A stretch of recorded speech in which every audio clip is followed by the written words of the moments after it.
ऊंचे पर्वतवा पे तोहरिया सनवा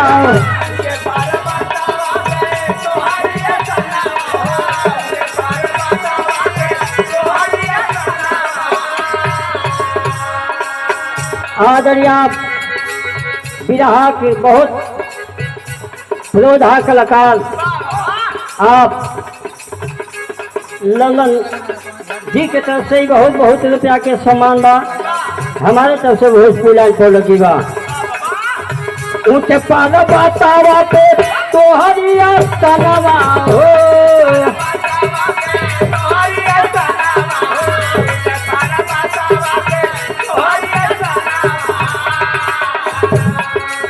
तोहरा के जो ही माई तोहरा के जो ही माई बारिक दिया ना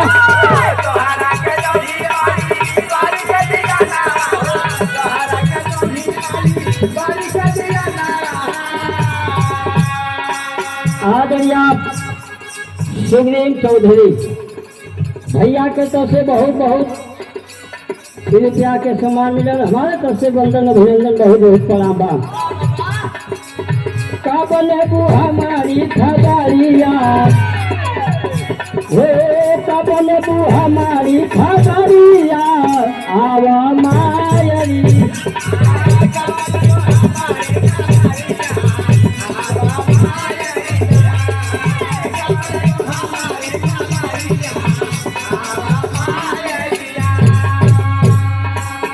तीसरी बंद में भक्त माई से बड़ी ऊंची बात बतौले बाकी हे माई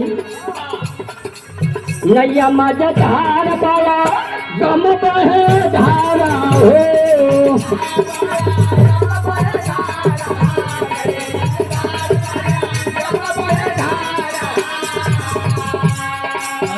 मरजी तो हार माई मरजी तो हार माई तोरा ऊपर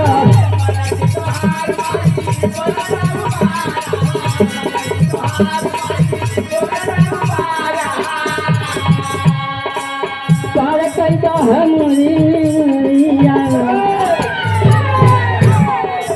पार कैदा हमारी नवारिया आवा मायरिया हो